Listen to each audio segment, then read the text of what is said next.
Drag is increasing.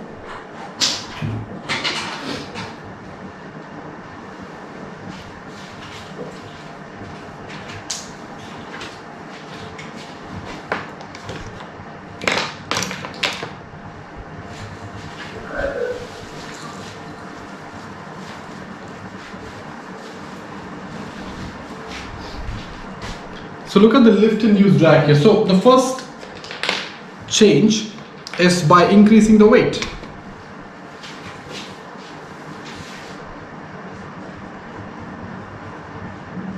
Increase in weight. Now what will this demand? Increase in weight is going to demand more lift. And remember, it is lift required. So you have to increase the lift now. And when you increase the lift, what happens to lift-induced drag? One of the first factors on which it depends is the pressure difference, which is the lift. So as lift increases, lift-induced drag increases. Remember, one of the reasons which we studied for increase in lift required is the increase in weight, along with being in a turn. Right? Yes, so what happens when lift required increases? Your lift-induced drag increases. You see here, the blue curve which I have drawn here is the lift-induced drag curve. So what happens to this lift-induced drag? The total lift-induced drag will now increase. Now see what is happening to the intersection pointer. Is the parasitic drag changing? There is no change in parasitic surface, no flaps, nothing introduced. Therefore parasitic drag is same. Only your lift-induced drag is increasing. Right? So you can see the curve kind of shifted all the way up and to the right. So it shifted up and to the right. What happened to the intersection point here? Shifted to the right. And what is this intersection point? What is that point? That is VMD. What happened to VMD now? VMD increases. The minimum drag speed now increases with increase in weight. What else is happening? What is happening to your total drag curve? Okay, now where is the minimum drag? Shifting towards right. Minimum drag is here, which means? Shifting the position, right, sir? Yes, shift the position like this. So it is the minimum point is, it's higher. It's obviously higher because you can see now the lift-induced drag went from here to here. So sum is going to be higher. Yes, so it's going to shift like this.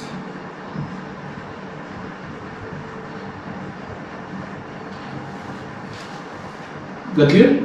So it shifted up as well as to the right. Okay. Alright, now read the very first statement in that option and see if you can understand. Total drag increases with increase in gross weight. Is it correct? The curve shifted up. Why is it so? It is because not of increase in parasitic drag, it's because of the increase in lift-induced drag. What happens to VMD? VMD is now at a higher indicated airspeed.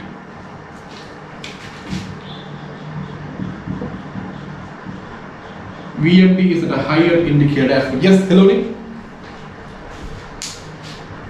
Yes, sir. Okay. Understood? So the alpha is correct. That's the effect of weight on the total. The second total line in the graph, lift-induced drag increases because of increase in lift required, and that is because of increased weight. Okay. Another reason for increase in lift weight is what? During a turn. Yes. And exactly the same thing will happen. Total increase during a level turn. Right? Go to option Bravo, that's going to give you the same thing. Total drag increases during a level turn. Why?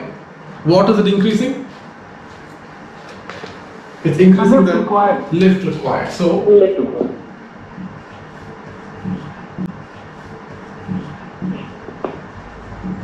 during a level, what is the meaning of level turn? We have seen that before. Maintaining, if you maintain the heading, you won't be able to turn. You have to change your heading. Maintaining your altitude. 3000 feet, 3000 feet, 3000 feet. Yes. If you can make a climbing turn, remember interception, we have studied a climbing turn. We can also do a descending turn. In all these cases, it's different. right? In case of a climb, You you were need talking excess about thrust. three Gs at that time. Band, balance and Back pressure. right? Back pressure. Back pressure. That back pressure is actually to provide this lift required because you're increasing the angle of attack. Yes, so is option alpha and bravo clear? Both alpha and bravo will contribute to a higher lift required, and for that reason your lift induced drag will increase, your total drag is going to increase, and now the minimum drag speed will be at a higher indicator airspeed. What about Charlie? Total drag increases with extension of flaps, landing gear, air brakes, etc. But is it because we are because increasing our surface area? so what are we increasing? We are introducing surfaces to the airflow. So what drag is going to increase? Parasitic drag. Parasitic drag is going to increase significantly, right? Yes. Yes, Anuj? It is because of the increased speed also. No, one second, Dipanshu. Yes, yes, one second. Anuj? So this thing is happened for the increased speed also. Yeah, this is going to increase with increase in speed. Parasitic drag is going to increase with increase in speed. Yes. It is just like you opening the umbrella thing I've told you. Air brakes, you must have heard about spoilers. Yeah, you'll see about that a bit later. But extension of flaps, and what is that causing? It's causing an increase in Parasitic drag because of surface area. yes, parasitic drag because of parasitic surfaces introduced into the airflow. Right? So let's draw the graph again. Out of all the three, which parasitic drag is this? Interference drag, right? No, this is because of this is all the three are. It's not like separate. Or parasitic drag has all the elements. You introduce a landing gear, it is immediately going to give you a form drag because of the form or the structure of that thing. It can also give you interference drag because of sharp edges and corners. It can also give you skin friction drag because of the friction associated with the surface. So it's all there.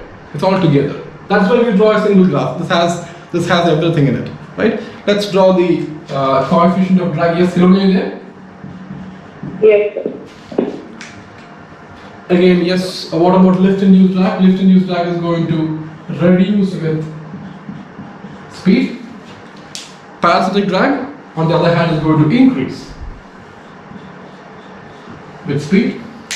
And we have the total drag curve. That's going to happen here. The minimum of which is going to happen here. And this is the total drag curve. Right? So think about it. You're coming in for landing. And you have flaps, you have landing gears, you have all these things what I written up there. It's all deployed, right? So what is it immediately going to do to your parasitic drag? Increases, yes. But the lift drag will also increase. Yes, exactly. It's just about correct. Yes, it's also going to increase the lift-induced drag. So you think about the total drag while landing. Both your lift-induced drag is increasing because you are heavy and you're slower. Mostly slower is the whole thing there. Parasitic also increasing because you're coming with all these flaps and landing gears. So the amount of drag you have is pretty high. So the speed is very, very key. Now we'll talk about the thrust curve because drag curve and thrust curve are like similar, thrust required curve. And in the next class we'll talk about thrust required curve. We will talk about something called as a stability, speed stability. In that we will come to the same concept. We will tell how critical is it to maintain or have a higher speed while landing. Otherwise the aircraft can very quickly go into a lower speed range and stall. So we will see that later. But yes, as of now we're just thinking about the parasitic drag. So while the parasitic drag is increasing,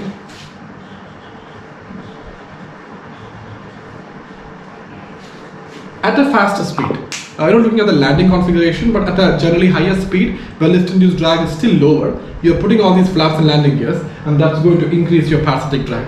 Yes, Anuj, you can see what is happening to the point of minimum drag, where lift-induced drag and parasitic drag intersects is now here. Now it decreases. Right now, this VNB is here. What is the previous? The VNB was here. So now what happened to VNB? Decreases. So VNB is at a reduced indicated airspeed. What happens to total drag?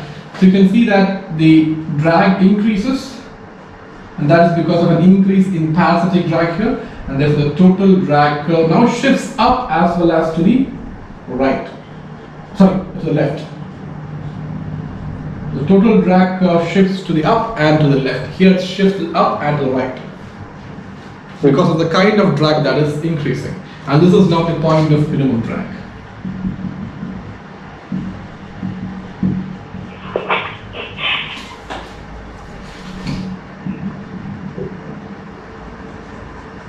What is the concept of increasing in parasitic drag?